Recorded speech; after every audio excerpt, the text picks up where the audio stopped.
மத்தேயு புஸ்தகம் 6ஆம் அதிகாரம் 9வது வசனம். நீங்கள் ஜெபம் பண்ண வேண்டிய விதமாவது, பரம மண்டலங்களில் இருக்கிற எங்கள் பிதாவே, உம்முடைய நாமம் பரிசுத்தப்படுவதாக. நீங்கள் ஜெபம் பண்ண வேண்டிய விதம். இந்த இயேசு இந்த பூமிக்கு வந்த நாட்கள்ல அவருடைய போதனைகள் மிகவும் ஆச்சரியமானவைகள், அதிசயமானவைகளாக இருந்தது. சிலருடைய எண்ண அலைகளை அவை தூண்டிவிட்டு சிலர் விளங்கிக் கொள்ளாமல் அவருக்கு எதிராக சினமடைந்து அவருக்கு எதிராக செயல்பட்டதை நாங்கள் பார்க்கிறோம். அவர் சொல்லுகிறார், ஜீவ அப்பம் நானே, நான் தான் ஜீவ அப்பம். வானத்திலிருந்து உங்க பிதாக்கள் வானத்திலிருந்து கொடுக்கப்பட்ட மண்ணாவை புசித்தாங்க, அவங்க மதிச்சிட்டாங்க. அவர் சொல்றார், நான் தான் அந்த அப்பம், அந்த ஜீவ அப்பன் நான் தான். என்னை புசிக்கிறவன் பிழைத்திருப்பான், மறிக்க மாட்டான். அந்த மெய்யான போஜனம் நான் தான் என்று சொன்னேன். எல்லாரும் ஆச்சரியப்படுறாங்க. இவன் தச்சருடைய மகன், எப்படி தன்னுடைய மாம்சத்தை நமக்கு சாப்பிட கொடுப்பான் என்று சொல்லி அவர் மேல் கண்ணறிகிறதுக்கு எடுக்கிறாங்க. அப்ப இப்படியான நாட்களில் தான் இவர் இந்த ஜெபத்தை பற்றி தன்னுடைய சீசர்களுக்கு, அப்போஸ்தலர்களுக்கு கற்றுக் கொடுக்க ஆரம்பிக்கிறார். அப்போஸ்தலர்கள் சொன்னால் ஒரு விசேஷித்த செய்தியை கொண்டு போகிறவர்கள், அனுப்பப்பட்டவர்கள். இந்த அப்போஸ்தலர்களுக்கு கற்றுக் கொடுக்கிறார். என்ன? நீங்கள் ஜெபம் பண்ண வேண்டிய விதமாவது, பரல மண்டலங்களில் இருக்கிற எங்கள் பிதாவே, உம்முடைய நாமம் பரிசுத்தப்படுவதாக. இது எந்த காலகட்டத்தில் அவர் சொல்றாருண்டா, அந்த நியாய பிரமாண காலம், அங்கு பரிசேயர் இருந்த காலம், சபிசேயர் இருந்த காலம், ஆசாரியர்கள் இருந்த காலம், தீர்க்கதரிசிகள் இருந்த காலம். இந்த காலத்துல இவர் இந்த ஜெபத்தை சொல்லி கொடுக்கிறார்.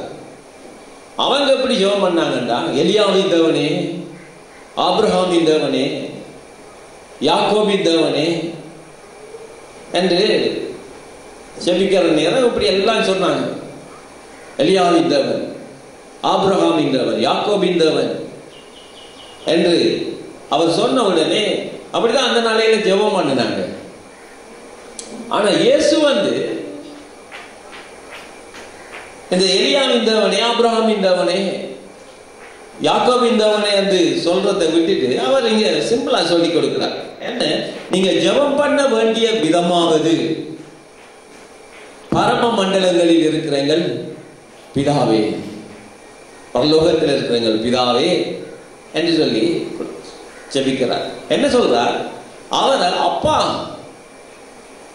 பிதாவாகிய தேவன், அவங்க எலியாவின் தேவன், யாக்கோபின் தேவன் என்று சொல்லி அவங்க கூப்பிடுற நாட்கள் அவர் சிம்பிளா சொல்றார், பரம மண்டலங்களில் இருக்கிற எங்கள் பிதாவே. ஆமென். பரம மண்டலங்களில் இருக்கிற எங்கள் பிதாவே. அப்ப தேவனை அவர் கடவுளை அப்பா என்று சொல்லிக் கொடுக்கிறார். எல்லாருக்கும் ஆச்சரியம். இவர் என்ன, நாங்க உலக காலம் எலியாட தேவன், யாக்கோபுடைய தேவன், ஆபிரகாமின் தேவன் என்று சொன்னோம், இவர் அப்பா என்று சொல்றார் என்று சொல்லி அதுவும் விசனம் அடைஞ்சாங்க. இப்ப பரம மண்டலங்களில் இருக்க எங்கள் பிதாவே, உம்முடைய நாமம் பரிசுத்தப்படுவதாக. இப்ப எடுத்த எடுப்பிலேயே அவர் அப்பா என்று சொல்லிக் கொடுக்கிறார். அப்பா என்று சொன்னா அந்த அப்பாவுக்கு நிறைய பொறுப்புகள் இருக்கு, பிள்ளைகளை குறிச்சு அவருக்கு நிறைய உத்தரவாதங்கள் இருக்கு. அப்பா என்று சொன்னா கஷ்டப்பட வேண்டிய அவசியம் இல்லை. அப்பா எல்லாத்தையும் கொடுப்பார். ஆமென். அப்ப இந்த அப்பாவாக தேவன், அந்த அல்மைட்டி, ஆம்னிபோட்டன்ட், எல் ஷடாய், இந்த எவர்லாஸ்டிங் ஃபாதர், அப்படியான அந்த கடவுளை இவர் இலவாக சொல்லி கொடுக்கிறார், அப்பா. ஆமென். அப்ப எங்களுக்கு தான் இது சபைக்கு சொல்லி கொடுக்கிறார். பரம மண்டலங்கள் இருக்கிற எங்கள் பிதாவே உம்முடைய நாமம் பரிசுத்தப்படுவதாக. அப்ப தேவன் எங்களுக்கு அந்த அப்பா என்ற உறவை ஜெபம் மூலமாய் சொல்லி தருகிறார். ஆமென். அவர் அப்பா, எங்களுடைய தேவைகளை சந்திக்கிறவர். ஆமென். அப்ப அப்பாவுக்கு நிறைய பொறுப்புகள் இருக்கிறது. அப்ப பரம மண்டலங்கள் இருக்க எங்கள் பிதாவே உம்முடைய நாமம் பரிசுத்தப்படுவதாக, உம்முடைய ராஜ்யம் வருவதாக. இப்ப அடுத்தது சொல்றார், உம்முடைய ராஜ்யம் வரட்டும். இப்ப பரலோகத்திலிருந்து இயேசு இந்த பூமிக்கு வந்துட்டார். இந்த பூமிக்கு வந்ததுனால வந்து பார்க்கிறார், பூமி ஒழுங்கா இல்லை. ஒவ்வொருத்தருடைய பேச்சு ஒவ்வொரு மாதிரி இருக்கு. சிலர் குழப்பம் நிறைந்த வார்த்தைகளை பேசுறாங்க, சிலர் கோபதாவ வார்த்தைகளை பேசுறாங்க, சிலர் பழிவாங்கிற வார்த்தைகளை பேசுறாங்க, சிலர் எரிச்சல் நிறைந்த வார்த்தைகளை பேசுறாங்க. இப்படி மாறுபட்ட விதத்தில் சமூகம் இந்த பூமியில பேச்சுக்களை கதைச்சு கொண்டு இருக்கிறாங்க. அப்ப இவர் என்ன பார்க்கிறான்னு சொன்னா, உம்முடைய நாமம் பரிசுத்தப்பட, உம்முடைய ராஜ்யம் வருவதாக. அந்த அப்பாட்ட சொல்லட்டான், உம்முடைய ராஜ்யம் என்னுடைய குடும்பத்தில் வரட்டும், உம்முடைய ராஜ்யம் என்னுடைய தொழிலில் வரட்டும், உம்முடைய ராஜ்யம் என்னுடைய வேலையில் வரட்டும், உம்முடைய ராஜ்யம் என்னுடைய ஊழியத்தில் வரட்டும், உம்முடைய ராஜ்யம் என்னுடைய பிள்ளைகளுக்கு வரட்டும், உம்முடைய ராஜ்யம் என்னுடைய ஊருக்கு வரட்டும், உம்முடைய ராஜ்யம் இந்த தேசத்துக்கு வரட்டும், உம்முடைய ராஜ்யம் இந்த முழு உலகத்துக்கும் வரட்டும் வருவதாக. அவருடைய ராஜ்யம் வந்தா குழப்பம் இருக்காது, அவருடைய ராஜ்யம் வந்தா பிரச்சனை இருக்காது, அவருடைய ராஜ்யம் வந்தா குறைவு இருக்காது, அவருடைய ராஜ்யம் வந்தா கலகம் இருக்காது, அவருடைய ராஜ்யம் இருந்தா வியாதி இருக்காது. அவருடைய ராஜ்யம் வரவனும் கட்டாயம். அப்போ அவர் சொல்றார், பரம மண்டலங்களில் இருக்கிற எங்கள் பிதாவே உம்முடைய ராஜ்யம் வரட்டும். அப்போ பரலோகம் ஒரு மங்களகரமான ஒரு ஆசீர்வாதமான ஒரு ஸ்தானம்.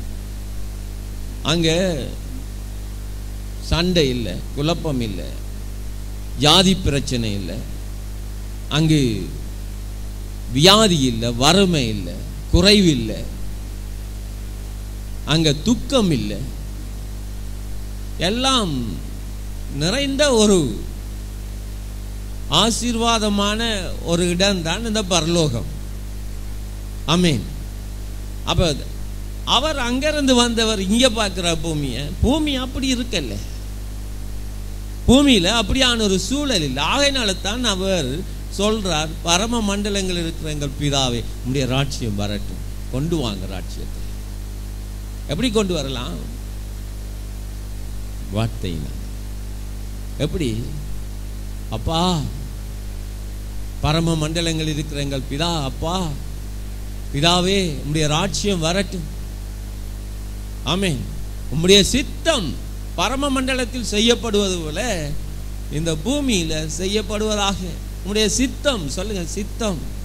உம்முடைய சித்தம் எந்த வாழ்க்கையில செய்யப்படட்டும், எந்த தொழிலில் செய்யப்படட்டும், என்னுடைய குடும்பத்தில் செய்யப்படட்டும், என்னுடைய பிள்ளைகளுக்கு செய்யப்படட்டும், என்னுடைய வாழ்வுக்கு செய்யப்படட்டும் என்று சொல்லி அவருடைய சித்தத்தை நாங்க எங்களோட வாழ்க்கைக்கு கொண்டு வர்ற ஒரு பெரிதான ஒரு பணி இந்த ஜெபத்தின் மூலமாய், இந்த பேச்சின் மூலமாய், இந்த அறிக்கையின் மூலமாய் நாங்க கொண்டு வர முடியும். அல்லேலூயா, அல்லேலூயா. அப்ப பாருங்க, தேவனுடைய சித்தம், தேவனுடைய சித்தம். பரம மண்டலம் எங்க பிதாவுடைய நாமம் பரிசுத்தப்பட, உம்முடைய ராஜ்யம் வருவதாக. உம்முடைய சித்தம் பரம மண்டலத்தில் செய்யப்படுவது போல பூமியிலேயும் செய்யப்படுவதாக. அப்ப இந்த அப்பாவுக்கு நிறைய பொறுப்பு இருக்கு. பிள்ளைகளுக்கு என்னென்ன செய்ய வேணும், எதை கொடுக்க வேணும், என்னெல்லாம் தேவை என்பதை அவர் அறிஞ்சிருக்கிறார். அதனால தான் அவர்கிட்ட இந்த அப்பா என்று சொல்லி கூப்பிட்டுட்டோம்டா. அவர் அப்பா என்று சொல்லி கதைச்சிட்டீங்கண்டா, அவர்கிட்ட உங்களோட காரியங்களை சொல்லிட்டீங்கண்டா, உங்களோட வாழ்க்கையில் நீங்கள் வெற்றி பெற முடியும். ஏண்டா ஒரு ராட்சியம் வந்துட்டு. அல்லேலூயா. எங்களோட மகனுக்கு அந்த மவுண்டன் பைசிக்கிள் விருப்பம். அந்த பைசிக்கிள் வேணுமென்று சொல்லி மிச்ச நாளாக சொல்லுவான். சொன்னார், எங்களோட சித்தப்பா வந்துட்டார் வெளியில இருந்து. சித்தப்பா 2 நேரம் வந்து போகிற நேரம் சொன்னார், சித்தப்பா எனக்கு மவுண்டன் பைக் வாங்கி தருவீங்க. அந்த சித்தப்பா வந்து வாங்கி கொடுக்கல. கேட்டு பார்த்தேன். இன்னொரு சித்தப்பா வந்தார் சுவிஸில் இருந்து. அந்த சித்தப்பா வந்த உடனே இவருக்கு 6000 ரூபா காசு கொடுத்தார். அவர் பார்க்குறார், மவுண்டன் பைக் என்ன விலை? நான் சொன்னேன், ஓவர் 15,000 rupees இருக்கும், 15,000க்கு மேலே இருக்கும், எனக்கு தெரியாது. திரும்ப அவர் வாரனே சொன்னார், சித்தப்பா எனக்கு மவுண்டன் பைக் வாங்கி தரணும் அப்படின்னு சொல்லி கேட்டார். அவர் கேட்டாரோ கேட்கலையோ, அம்மாட்ட சொல்லி அம்மா சொல்லுங்கன்னு சொல்லி அம்மாவும் சொல்லி பார்த்தாங்க. அவன் மவுண்டன் பைக் வேணுமாட்டு, ஆனால் வாங்கி கொடுக்கல. ஒரு நாள் ஸ்கூல்லேருந்து வார நேரம் அவர் இந்த பேக்கை தோல்ல இருந்து கலட்ட சொல்லி வந்தார். பேக் அப்படி கலட்டி தந்தது. டாடா, வெளிநாட்டுக்காராக்கள் ஒருத்தரை நாங்கள் நம்பக்கூடாது. வெளிநாட்டுக்காராக்களை நம்பக்கூடாது. ஏன் இப்படி சொல்றான்னு வெங்கட்டெல்லாம் கேட்கறத விட்டுட்டு அப்பாட்ட கேட்போம். ஆமே, நான் சொன்ன நல்ல காரியம், அவரு வாங்கி தருவார். நீ ஜெபம் பண்ணு சொன்னார். நான் சொல்லிட்டேன்டா, நான் சொல்லிட்டேன். நான் நினைக்கிற ஒரு மாதம் அல்ல 1.5 மாதம் போயிட்டு அவருக்கு அந்த மவுண்டன் பைக் கிடைச்சிச்சு. அழகான பைக். கடையில் கொண்டு போய் ரிப்பேர் ரிஸ் பண்ணி போட்டுறது கொண்டு போய் அவர் சொல்றார், இது நல்ல பைசிக்கிள். எப்படி கிடைச்சது? என்னமா கிடைச்சது? ஃப்ரீயா சும்மா அவருக்கு கிஃப்டா பைசிக்கிள் ஆண்டவர் கொடுத்துட்டார். அல்லேலூயா. என்னண்டா, இந்த பரம மண்டலங்களில் இருக்கிற எங்கள் பிதாவே, தேவனை அப்பா என்று சொல்லி கூப்பிட்டுட்டா அவர் தந்துருவார். ஆமேன். அப்பாண்டு கூப்பிட்டுட்டா அவர் தந்துருவார்.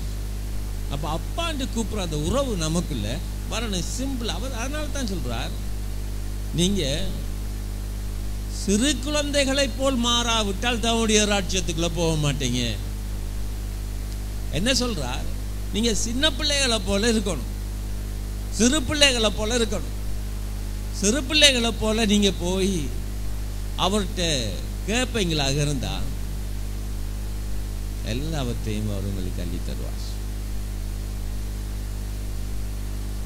அந்த நாளையில் இந்த ஜீச்சி பொன்னம்பலம் அவர் தான் அந்த வழக்குகளை உடைக்கிறன்னு சொல்லுவாங்க. எப்படிப்பட்ட வழக்கையும் பேசி அதை வெற்றி பெற்றுவார். அப்போ அந்த நாங்கள் சின்ன ஆக்களாக இருக்கனே சொல்லுவாங்க, இந்த பெரிய ஆக்கள் கதைப்பாங்க. ஒரு பெரிய வழக்கில் ஒரு சின்ன தம்பி, ஒரு 5 வயது ஒரு தம்பியை, 5-6 வயது தம்பியை சாட்சிக்கு வச்சுருந்தாங்க. அவனுடைய சாட்சி தான் முக்கியமான சாட்சி. கேஸ் மிக பயங்கரமாக போய் கொண்டிருக்கு. இனி வழி இல்லை, இதை மேற்கொள்றதுக்கு வழி இல்லை.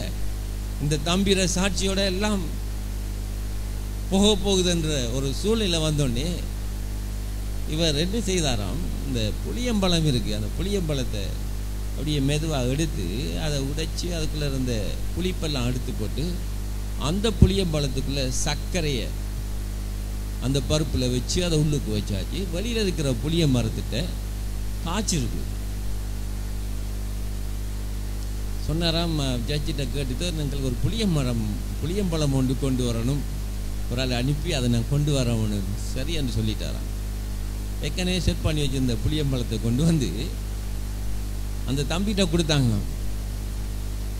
தம்பிகிட்ட கொடுத்த உடனே அவன் சாப்பிட்டு நல்லா சாப்பிட்டானா. சாப்பிட்டுட்டு கேட்டாரான், இது எப்படி இருக்கு இந்த பழம், புளிக்குதான் இனிக்குதான்னு சொல்லி சொன்னா. இனிக்குது. உடனே அவர் சொன்னாராம், இனிப்பு புளிப்பு தெரியாத பிள்ளைய கொண்டு சாட்சி சொல்ல வந்திருக்கு. இவனுடைய சாட்சி எப்படி எடுக்கிற? அப்படியே கேஸ் தள்ளுபடி ஆயிட்டு. ஆனா அவன் இனிப்பு புளிப்பு தெரியாத பிள்ளை, அவன் சின்ன பிள்ளை, அவன் உண்மையை அப்படியே சொல்லிட்டான். என்ன சொன்னான்? அது இனிக்குது. வேதம் சொல்லுகிறது, நாங்க சிறு பிள்ளைகளை போல நாங்க மாறாவிட்டா அவனுடைய ராஜ்யத்துக்குள்ள போயிடலாம். அப்படி என்றா எங்களுடைய வாழ்க்கைக்கு, எங்களுடைய ஜெபத்துக்கு அந்த அப்பாவை பிள்ளைகள் தகப்பற்ற கேட்கிற விதமா கேட்டுட்டா, அப்பான்ற அந்த உரிமையை நீங்க அறிஞ்சிருக்க வேணும். நீங்க எந்த கள்ளத்தனமும் இல்லாம அவர்கிட்ட கேட்டா நீங்க அவர் தருவார். ஆமீன். அப்ப பாருங்க, எங்களோட வாழ்க்கையில இந்த தேவனுடைய சித்தம் நம்முடைய வாழ்க்கையில வர வேணும். அப்ப சொல்ற, உம்முடைய ராஜ்யம் வருவதாக. உம்முடைய சித்தம் எங்க செய்யப்படுதாம்? பரம மண்டலத்தில் செய்யப்படுவது போல பூமியிலேயும், என்னுடைய வாழ்க்கையில, என்னுடைய குடும்பத்தில், என்னுடைய தொழிலில், என்னுடைய வேலையில், என்னுடைய மனைவியில், என்னுடைய பிள்ளைகளில், என்னுடைய சமூகத்தில், என்னுடைய தேசத்தில், என்னுடைய ஊரில் உம்முடைய சித்தம் செய்யப்பட வேணும் ஆண்டவரே என்று கேட்டு பாருங்க, நீங்க வெற்றி பெறுவீங்க. இடத்துல நான் தியானம் பண்ணிட்டீங்க. 2 தரிசனம் பார்த்தேன். ஒரு தரிசனம், ஒருத்தர் கர்த்தரை பரிச்சை பார்க்குறாங்க. அது ஒரு லேடி. நான் அப்படியே அந்த தரிசனத்தை பார்க்கறேன்னு சொன்னேன். நீ கடைசி பாட்டு இந்த ஜெகோவா ஈரே அந்த பாட்டு படித்து கொண்டீங்க, தரிசனத்தோட பார்த்து கொண்டீங்க. ஒரு பொம்பளை அவ. நான் கேட்குறேன், நீ கர்த்தரை பரிச்சை பார்க்குறேன்னு சொல்லி சட்டாரன் அப்படியே வந்து குப்புற விழுந்துட்டேன். யாரும் ஆண்டவர் ராஜ்யத்துக்கு எதிராக நிற்க முடியாது. நான் சொன்னேன், நீ இனி எழும்புறது, நீ இனி எழும்புறது என்னண்டா, எங்கட வாழ்க்கைக்கு இந்த மழை பெய்ய போகுது. ஆமீன். அந்த நேரம் நான் கதையும் சொன்னாரு. என்ன மழை? ஆசீர்வாதம் மழை பெய்யும். ஜெகோவா ஈரே நீங்க படிக்கிறீங்க. ஜெகோவா ஈரன்னு சொன்னா போதுமானதுக்கும் அதிகமானவர், தேவைகளை சந்திக்கிறவர், கிரியேட்டர், தி ஒம்னிபொட்டன்ட், ஆல்மைட்டி காட். அவர் எங்கட வாழ்க்கைக்கு ஆசீர்வாத மழையை அந்த பினக்காஸ் அந்த சந்ததியில பெய்ய பண்ணினாராம். ஆமீன். அதாவது இந்த மழை வந்து என்ன மழையாம்? ஆசீர்வாத மழை. வேதத்தில் சொல்லப்பட்டது. யெகோவா ஈரே என்றா நாங்க இவ்வளோ அறிக்கை பண்ணினோம். யெகோவா ஈரே, யெகோவா ஈரே, யெகோவா ஈரே, you are more then enough. நீ போதுமானதுக்கும் அதிகமானவர். ஆமென். நீ போதுமானதுக்கும் அதிகமானவர் என்று சொல்லி கொண்டிருக்கிறீங்க. அந்த ஆண்டு சொன்னார், மழை பெய்ய போகுது. Simply believe. சொல்லுங்க, பிலீவ். அதாவது நம்புங்க. உங்களோட அப்பாவை நம்புங்க, பரமபிதாவை நம்புங்க. அவரை நம்பிட்டா மழை பெய்யும். என்ன மழை? ஆசீர்வாத மழை உங்களோட வாழ்க்கையில பெய்யும். அல்லேலூயா. அப்ப பாருங்க எப்படி மழை பெய்யுமா? உம்முடைய ராஜ்யம் வருவதாக, உம்முடைய சித்தம் இந்த பூமியில செய்யப்படணும். பூமியில செய்யப்பட முதல் அது எனக்கு செய்யப்பட வேணும், என்னுடைய குடும்பத்துக்கு செய்யப்பட வேணும், என்னுடைய பிள்ளைகளுக்கு செய்யப்பட வேணும், என்னுடைய தொழிலில் செய்யப்பட வேணும், என்னுடைய வாழ்வுல, என்னுடைய வளத்துல, எல்லாவற்றிலையும் உம்முடைய சித்தம் வரணும் ஆண்டவரே. சொல்லி பாருங்க. ஆமென். நம்முடைய சித்தம் வரணும். நம்முடைய சித்தம் செய்யப்படுவதா, சித்தம் பரமண்டலத்தில் செய்யப்படுவது போல பூமியிலையும் செய்யப்படுவதாக. பூமியில அவருடைய சித்தம் செய்யப்படும். அது என்னில் செய்யப்படும், குடும்பத்தில் செய்யப்படும், மனைவியில், பிள்ளைகள், வாழ்வில், வளத்தில், எல்லாவற்றிலையும் அவருடைய சித்தம் நமக்கு செய்யப்பட வேணும், செய்யப்படுவதாக. நம்முடைய விருப்பம் என்னுடைய வாழ்க்கைக்கு வரட்டும் என்று சொல்லி ஜெபிச்சு பாருங்க. என்ன ஜெபிக்கிற கதைங்க, அவ்வளவுதான்.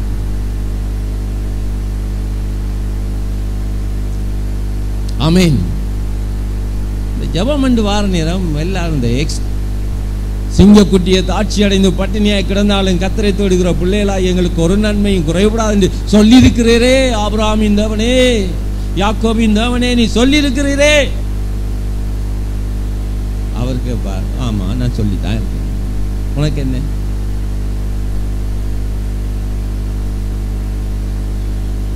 எந்தவன் தம்முடைய சுரத்தி மடியனுடைய குறைவுகள் எல்லாம் கிறிஸ்திய மகிமையிலே நிறைவாக்குவேன் என்று சொல்லி இருக்கிறதோ சொல்லியிருக்கேன்.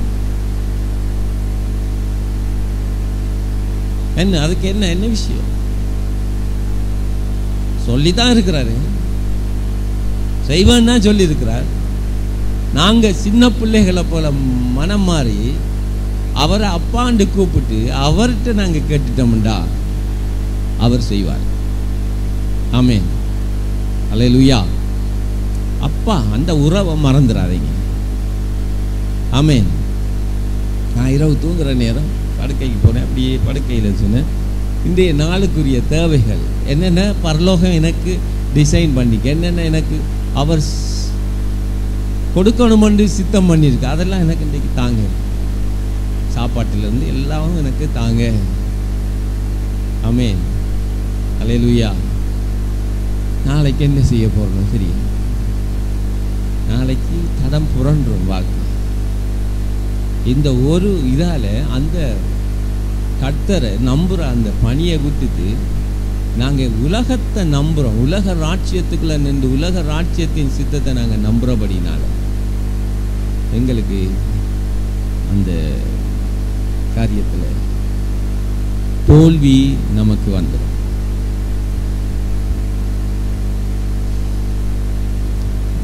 தேவனுடைய சித்தம் என்ன செய்ய போறான்னு சொல்லாதீங்க. நாளைக்கு என்ன செய்ய போறான்னு பாப்போம்னு சொல்லாங்க. சொல்லுங்க, உம்முடைய சித்தம் வரட்டும், உம்முடைய விருப்பம் நிறைவேறட்டும் எனக்கு. ஆமென் என்று சொல்ல சொல்ல அவருடைய சித்தம் நம்முடைய வாழ்க்கையில செய்யப்படும். ஆமென், அல்லேலூயா.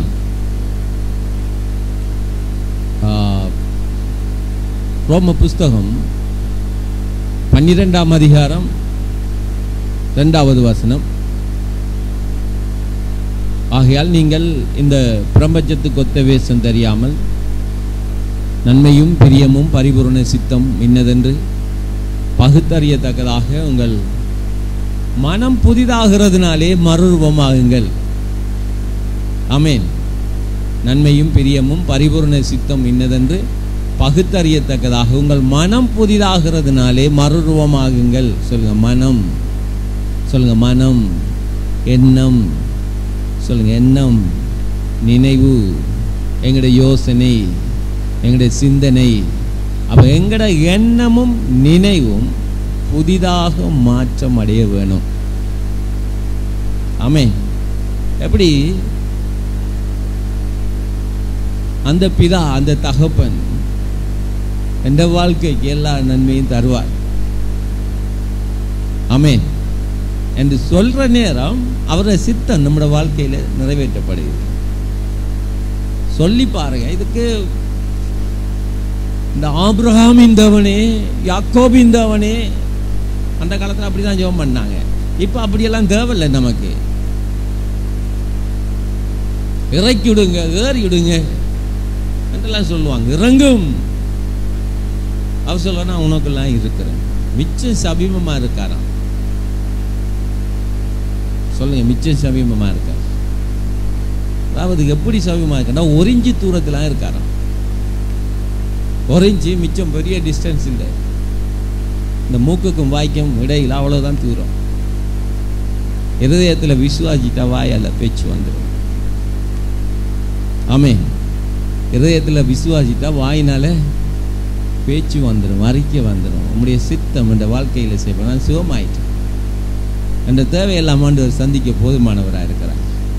நான் கஷ்டப்பட மாட்டேன், நான் வெட்கப்பட மாட்டேன், நான் கைவிடப்பட மாட்டேன் என்று நீங்கள் சொல்ல சொல்ல உங்களோட பரமபிதாவை நீங்கள் அப்படியே அப்பளுக்கு இல்லாமல் நம்புறீங்க. ஆமென். அப்படி நம்புற நேரம் அவர் பரம மண்டலங்களில் இருக்கிற அப்பா என்று சொல்லக்குள்ள அவருக்கு தான் உங்களை குறிச்சதான முழு பொறுப்பும் பாரமும் அவருக்கு தான் இருக்கு. அப்பாவுக்கு நிறைய ரெஸ்பான்சிபிள் இருக்கு, அப்பாவுக்கு நிறைய தேவைகள் இருக்கு சந்திக்கிறதுக்கு. அவர் சந்திப்பார் எல்லா காரியங்களையும். ஆமென். நான் இன்னொரு சாட்சியை சொல்றேன். சாட்சி சொல்றது நல்லது, சில உயிருள்ள சாட்சியெல்லாம் சொல்லலாம். என் மகனுக்கு இந்த நாய்க்குட்டி வளர்க்க விருப்பம். நாய் என்று சொன்னால் அவருக்கு அந்த ஊர் நாய் விருப்பம் இல்லை. சொன்னால் இந்த லயன் ஷெப்பர்ட், இந்த பெரிய அலிஸ்டேஷன் டாக், இந்த நாய்க்குட்டி எனக்கு வளர்க்க விருப்பம் சொல்லி என்ன மிச்ச நாளாக கஷ்டப்படுது. அதுக்கு 20,000 ரூபா வேணுண்டாடா.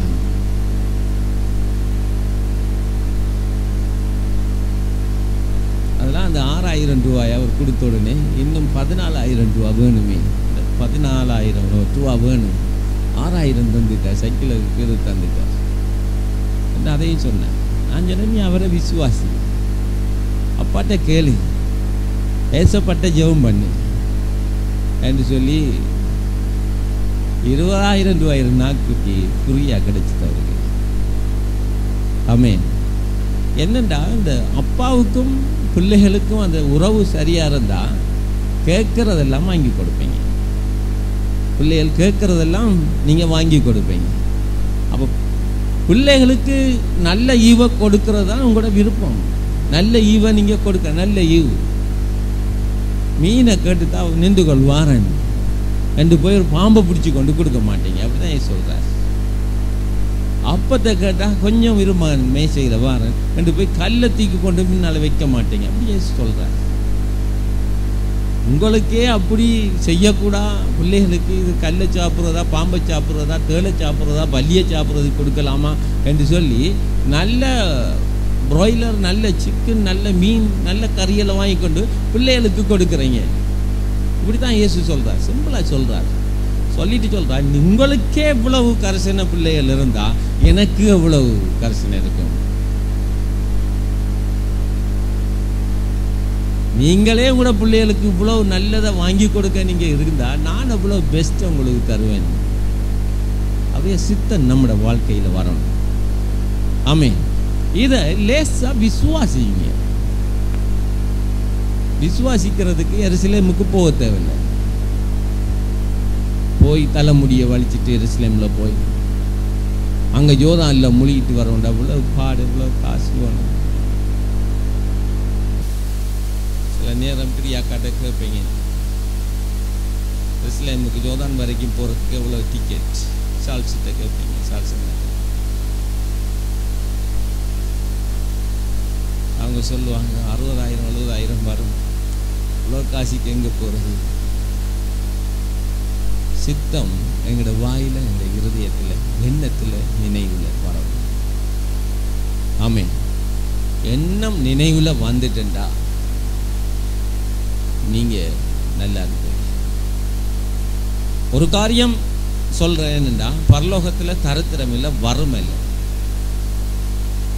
பரலோகத்தில் குறைவில்லை, நோய் இல்லை, சண்டை இல்லை, அடிபடி இல்லை, பிரச்சனைகள் இல்லை, எதுவுமே இல்லை. அப்போ அவர் என்ன சொல்றார்? நீங்க சீமானாக, ராஜாக்களாக இந்த பூமியில வாழணும். நீங்க ராஜாக்களாக இருக்கிற ஆண்டவர் எங்களுக்கு கொடுத்த டைட்டில் ஒரு பகுதி தான் நாங்க இந்த கிங்ஷிப், ராஜ பரம்பரையா இருக்கிறோமா என்று. அவர் தான் மகாராஜா. ராஜாக்களாய், லேவியராய், ஆசாரிய கூட்டமாய், தேவனுக்கு சொந்தமான ஜனமாய் நாங்க இருக்கிறோம். ஆமென். தேவனுக்கு சொந்த ஜனம், ஆசாரியர்களாய். அப்ப தேவன் அப்படி நம்மளை பார்க்கல. நாங்க ஏன் எங்களை மட்டிட்டு குறைச்சி நினைக்க வேணும்? இதெல்லாம் நமக்கு கிடைக்குமா? இதெல்லாம் சரி வருமா? சரி வரும். எப்படி சரி வரும்? அப்பா பரலோகத்தில் நம்முடைய சித்தம் செய்யறது போல எனக்கு இந்த சித்தம் இங்கே வேணும். ஆமே. இதுக்கு 40 நாள் சாப்பிடாம கிடந்து 30 நாள் இப்படி இருந்து அல்லது ஒரு அபிஷேகம் பெற்ற ஒரு ஊழியம் வந்து தலையில கை வச்சு ஜெபிச்சு தான் இதெல்லாம் நடக்கும் என்ற ஒரு சிஸ்டத்தை ஆண்டவர் சொல்லலை. சிம்பிளா விசுவாசிங்க, சிம்பிளா நம்புங்க, அதை வாயால பேசுங்க, ஜெபம் பண்ணுங்க.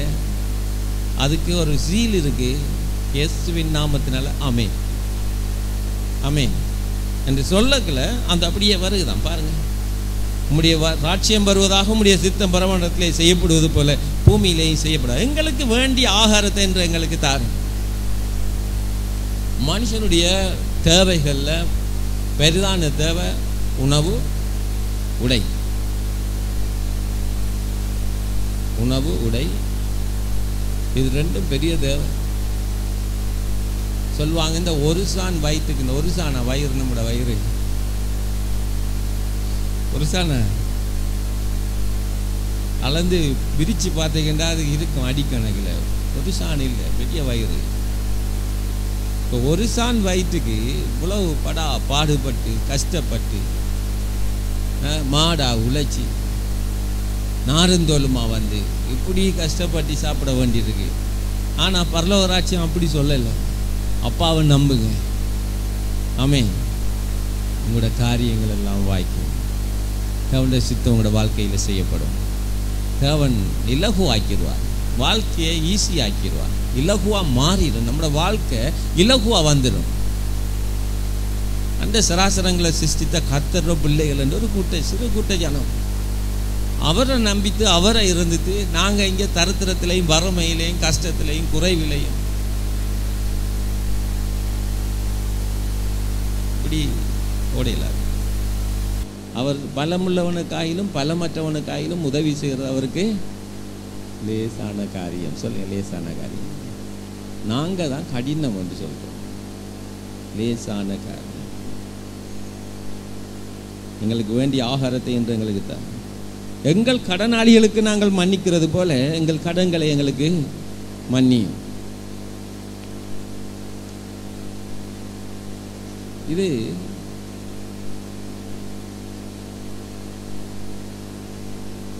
இப்படி செய்தபடியினால இனி என்ற கால் அந்த வளவுலே என்ற கால் வைக்க மாட்டேன்.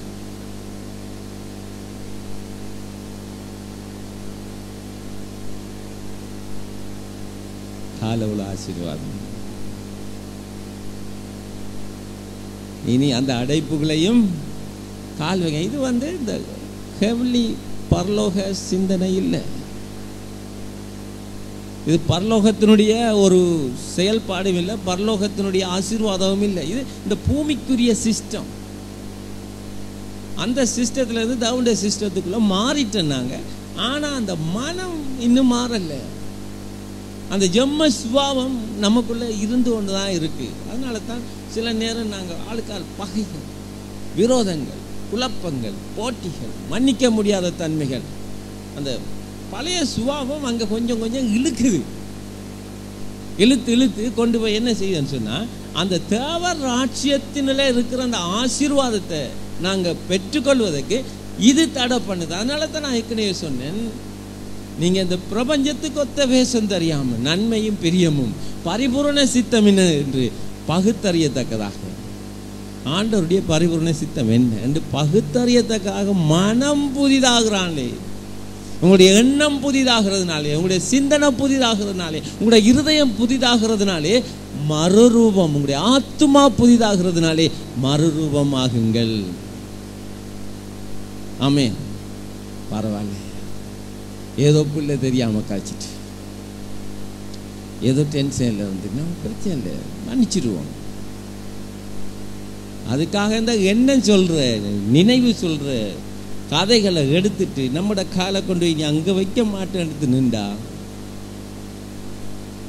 ஆசீர்வாதம் மழை பெய்யாது. என்ன மழை பெய்யாது? ஆசீர்வாத மழை வராது. ஆகையினால தான் இந்த ஸ்ட்ரகிள் பண்றது. ஸ்ட்ரகிள்னா கஷ்டம். மாடா உழைக்கணும், கஷ்டப்படணும், வேர்த்து விறுவிறுக்கணும், வேலை செய்யணும். வேலை செய்யாமல் சாப்பிடக்கூடாதுன்னு சொல்லியிருக்கு. வேலை செய்யாதவங்க சாப்பிடவும் கூடாது. ஆனால் எங்களோட வேலைகள் எல்லாம் கர்த்தர் இலகுவாக மாற்றி தந்துடுவார். 10 மணித்தியாலத்தில் சம்பாதிக்க வேண்டியதை 1 மணித்தியாலத்தில் செய்து தந்துடுவார். அதான் இந்த பரலோக ராட்சியம். அந்த அவருடைய சித்தம் வந்துட்டேன், அவருடைய ராட்சியம் வந்துட்டேன்டா, அவருடைய இலக்கு நம்முடைய வாழ்க்கையில் வந்துட்டேன்னு சொன்னா அந்த அப்பாண்டி சொல்ற நேரம் நாங்கள் போற காரியங்கள் எல்லாம் ஆசீர்வாதமாய் மாறும். சொல்றார் 91 சங்கீதத்தில், நீடித்த நாட்களால் உன்னை திருப்தியாக்கி என்னுடைய ரட்சிப்பு உனக்கு காண்பிப்பேன். லாங் லைஃப், நீண்ட காலம் வாழணுமா? அந்த நீண்ட காலம் வாழ்றதுக்கு நீங்க நீண்ட காலம் வாழ்ந்து ஆசீர்வாதமா இருக்கிற நேரம் ஜனங்கள் எல்லாம் பார்க்க போறாங்க உங்களை. 90 வயது 95 வயதாகியும் இவ்வளவு பெலனா நல்லா இருக்காங்க, எந்த நோய் நொடி ஒன்றும் இல்லை. நான் நீடித்த நாட்களாக திருப்தியாக்கி என்னுடைய ரட்சிப்பை அவர்களுக்கு காண்பிப்பேன். மற்றவங்க பார்க்கறதுக்கு எங்களை ஒரு காட்சி பொருளாக மாத்திடுறார். வாரண்ட ஆசீர்வாதத்தை என்ற பிள்ளைகளை பார், அவர்களை பார், அவர்களுடைய நடையை பார், அவருடைய உடுப்பை பார், அவர்கள் உடுத்திருக்க விதத்தை பார், அவருடைய ஆகாரத்தை பார். அதனால தான் தாவீது, சத்துருக்களுக்கு முன்பதாக நீ எனக்கு ஒரு பந்தி ஆயத்தப்படுத்தி என் தலையை எண்ணெயால் அபிஷேகம் பண்ணு. சத்துருக்கள் எல்லாம் நாங்கள் சாப்பிட்ற சாப்பாடெல்லாம் பார்ப்பாங்களா? எப்படி சாப்பாடு, எப்படி?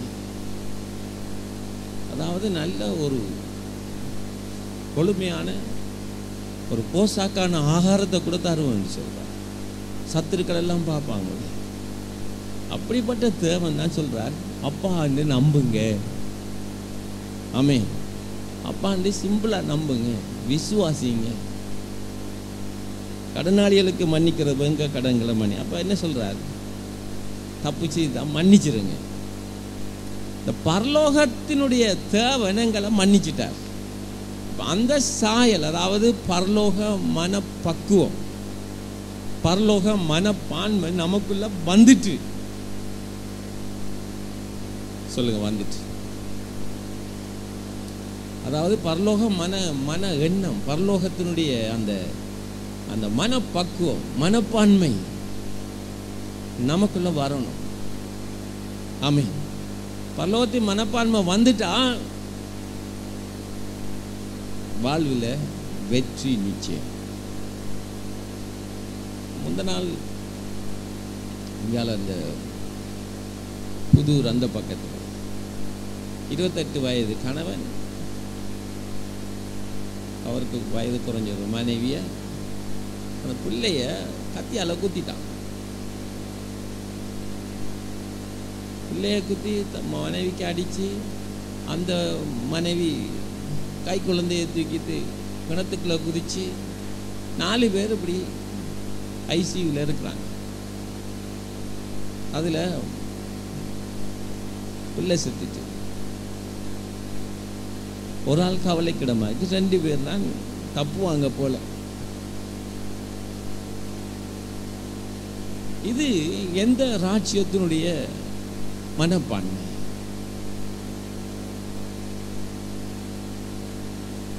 பரலோக ராஜ்யத்துடைய மனப்பான்மை இது செய்யாது.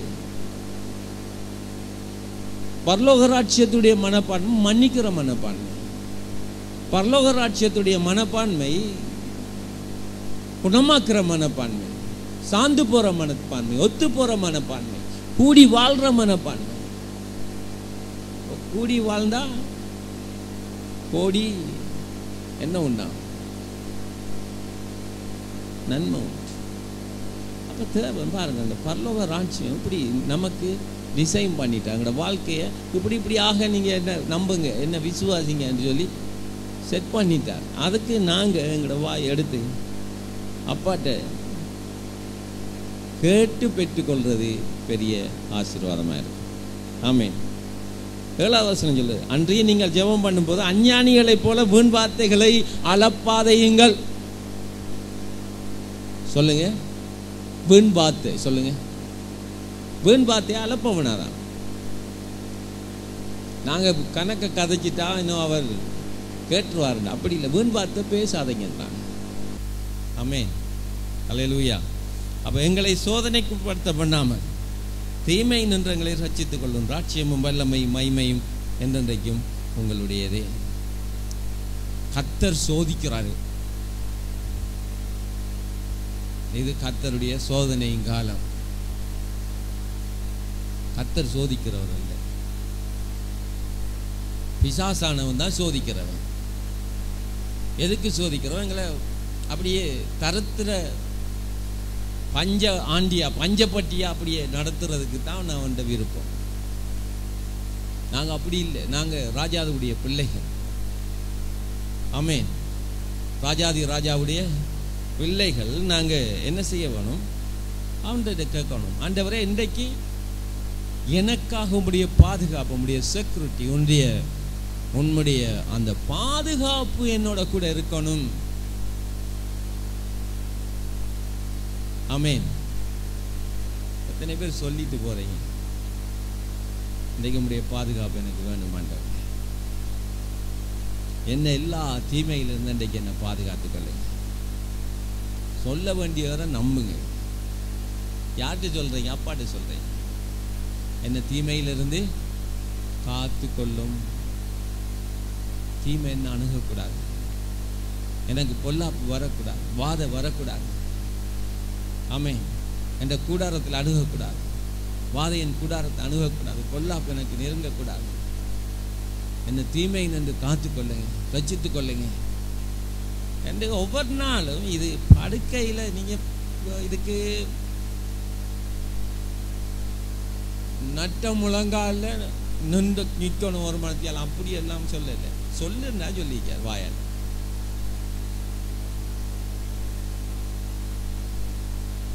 ஒருத்தர் சொன்னாண்ட முழங்கால பாரு, என்னது காய்ச்சி போயிருக்கு.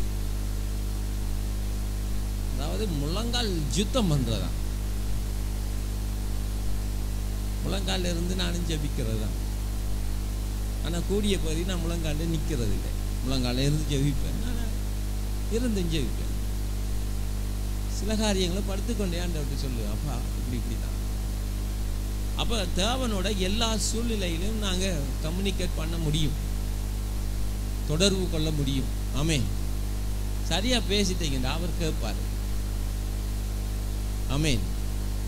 அப்போ அப்பாட்ட விஷயங்களை இலகுவா சொல்லுங்க. எல்லாத்தையும் இந்த கஷ்டப்படுத்தி கேட்கலையா, நீ ஆபிரகாமுடைய தேவன் தானே அப்படியெல்லாம், அதான் அவங்க தான் நாளையில் செய்தாங்க. அவர் இப்போ நம்மளை அப்பான்னு கூப்பிடுறது சொல்லி தந்துட்டார். ஆமென். சிலர் கேட்பாங்க, எலியாவின் தேவனே நீ எங்க இருக்கிறா? அவர் சொல்லுவார், நான் உனக்குள்ள இருக்கிறேன், நான் உண்ட தேவன்டாப்பா, நீ அவனை உன்னை சொல்ற. உனக்குள்ள நான் இருந்தால் நீ யார தேவன்? உன்னுடைய தேவன், என்னுடைய தேவன், நான் உனக்குள்ளா இருக்கிறேன். அப்ப இந்த இலகுவாக மாற்றுங்க. ஜெபத்தை ஒரு ஸ்ட்ரகிள் பண்ற ஒரு ஜெபமா மாத்திராதீங்க, இலகுவா மாத்துங்க. Simply believe. அதை மிச்ச லேசா நம்புங்க. காரியம் மாறும், வாழ்க்கை மாறும், குடும்பம் மாறும், தொழிலில் மாற்றம், எல்லாவற்றிலும் நன்மை உங்களோட வாழ்க்கையில தானா வந்துடும். பேசாம இருக்கீங்க, நன்மை வந்திருந்தான். உங்களுக்கு அந்த நன்மை வரணும்ன்றதான் என்ற இது விருப்பம். நீங்க விசுவாசிச்சா விசுவாசிங்க, இதெல்லாம் சரி வராது என்றாலும் பிரச்சனை இல்லை.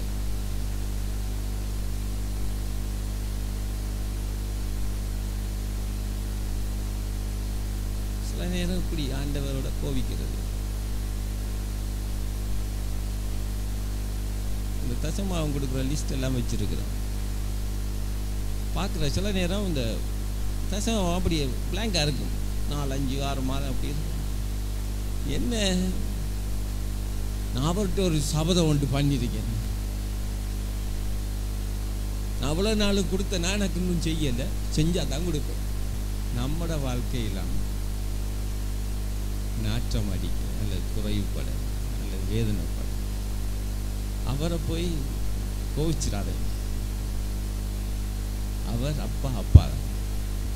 வீட்டில் இருக்கிற நேரம் வரி டேக்ஸ் கலெக்டர் வராங்க புத்தகம் இதுகளோட எல்லாம் வந்து சொல்கிறாங்க, உங்களோட போதகர் வரி பணம் கொடுக்கல என்று சொல்லி சொல்கிறாங்க. அப்போ எதுக்கும் அவர் வந்தோடனே நான் சொல்கிறேன்னு சொல்லிட்டு போயிட்டாங்க. அந்த டேக்ஸ் கலெக்டர் போயிட்டாங்க. இந்த பேதுரு இருந்து யோசிக்கார், என்ன நாம மீன் பிடிச்ச இந்த மனுஷன் மீனும் பிடிக்க விடலை, ஊழியத்தில் பிடிச்சி இழுத்து வச்சுட்டு இருக்கு. நாம் கடலுக்கு போய் மீனை பிடிச்சி வந்ததாவது இந்த வரி பணத்தை கட்டியிருக்கலாம், ரோமருக்கு கட்டணும், அவங்க தான் அந்த நாட்டை பிடிச்சி வச்சிருக்காங்க என்று அவர் நினைச்சிருக்கார். பைபிள் அப்படி இல்லை, அவர் அப்படித்தான் நினைச்சிருக்கார், அப்படித்தான் எண்ணியிருக்கார். அப்ப இயேசு வரக்குள்ள வார நேரமே கேட்டுட்டு வாரார் பேதுரு, பிள்ளைகள் வரி கட்டணுமா கட்டக்கூடாதா? அவன் சொல்றான், இல்லை கட்டக்கூடாது. அப்ப நாம அவங்களுக்கு ஏன் இடரெல்லாம் இருப்பாங்க, உன்னை தூண்டில் எடுத்தது போய் கடல்ல போய் மீனை பிடி, அந்த மீனை பிடிச்ச உடனே மீண்ட வாயை திறந்து பாரு, அதுல ஒரு வெள்ளி பணத்தை காண்பா, ஒரு வெள்ளி பணம் இருக்கும். அந்த பணத்தை கொண்டு போய் உனக்கும் எனக்கும் வரிய கட்டிடு. ஆமென். பிரச்சனை முடிஞ்சு. இது என்ன ராட்சியம்? இது தேவ ராட்சியம் செய்கிற வேலை. தேவண்ட ராட்சியம் வந்துட்டா, தேவண்ட சித்தம் வந்துட்டா, தேவண்ட நீதி வந்துட்டா, எங்களோட வாழ்க்கையில எல்லாம் இலகுவாயிரும், எல்லாம் மாறிடும், எல்லாம் இலகுவாயிரும். அப்ப அதுக்காகத்தான் நாம சொல்லணும், ஆண்டவரே உம்முடைய சித்தம் எந்த வாழ்க்கை, உம்முடைய ராட்சியம் என்ற குடும்பத்தில் வரட்டும், செய்யட்டும் என்று சொல்லி இலகுவாக்கி நீங்க வேண்டியதை கேளுங்க, லேசு அப்பாட்ட சொல்லுங்க, சந்தேகப்படாதீங்க. சந்தேகப்பட்டா கிடைக்காது. புளியம்பழ கதையை மறக்காதீங்க, நம்புங்க. நம்பிட்டா உங்களோட வாழ்க்கை வளமா வந்தது. அல்லேலூயா. மனுஷருடைய தப்பிதங்களை நீங்க மன்னித்தால் உங்கள் பரமபிதா உங்கள் தப்பிதங்களை மன்னிச்சிருவார். அல்லேலூயா. பிதாவை நம்புவோம், அவர் அப்பாண்டு கூப்பிடுவோம், உங்களோட விஷயங்கள் எல்லாம் சொல்லுங்க. இதுக்கு பரம் வர தேவையில்லை, இதுக்கு பெரிய 40 நாள் தண்ணி குடிக்காம இருந்து ஜெபிக்க தேவையில்லை. இப்படி கடினமாக்கி போட்டாங்க பரிசேயர் செய்யறதெல்லாம். அவர் இலகு ஆக்கிட்டார் எல்லாத்தையும். ஆமென். நீங்க எந்த கட்சியில சேர போறீங்க? இலகு வழி விருப்பமா, கஷ்டமான வழி விருப்பமா? கண்களை மூடுவோம்.